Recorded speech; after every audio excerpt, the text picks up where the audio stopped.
Vehivavy hatrany amin'ny 7 tanoany eo anivon'ity ivon-toerana tetsy Tsimbazaza ity no notolorana mari-pankasitrahana tamin'ity androany ity izy ireo dia Nitsinjara tamina lalam-pihofanana maro samihafa raha nitazana tamin'ity androany ity dia ny vadin'ny filohan'ny repoblika Ramatoa no isan'ny nanome voninahitra izay lanonanan ny mari-pankasitrahana azy ireo izay.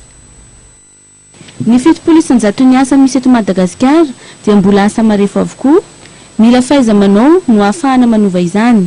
Hatreto, miisa 5 ireo sehatra amin'ny filana ahafahana mampandroso ny ara ekonomika eto Madagasikara. Manofana izahay noho ny filana misy sehatra tsy miankina sy ny filana firenena dia mifantsika tsara zany ny tanora manana fahaiza-manao fikarina ty amin'ny centre de formation sy ny filana firenena. Manana andraikitra amin'ny fampandrosoana sy fampivoarana manomboka eo amin'ny tokantrano ka mipakatra any amin'ny firenena ny vehivavy. Vehivavy miisa 7 navita fihofanana nandritra ny 3 volana momba ny zaitra, fandrahoana, informatika ao anatin'ny andiany santatra no navoaka ny ivon-toeram-panofana ho an'ny vehivavy etsy Tsimbazaza androany.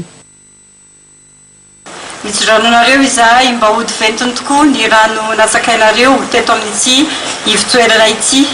Matoky izahay fa hiezaka hatrany ihany koa ireo tompon'andraikitra amin'ny ivon-toeram-pihofanana araka-asa toy itony, anatsara sy anatevina ny fahaiza-manao zaraina eto ka mitombo isatrany ny vehivavy afaka mioty izany. Notolorana fanomezana ireo 3 voalohany tamin'ny fampihofanana ahandro izay nahazo kit cuisine, solosaina kosa ho an'ireo 3 voalohany tamin'ny fihofanana informatika ary machine à coudre ho an'ireo 3 voalohany tamin'ny fihofanana zaitra.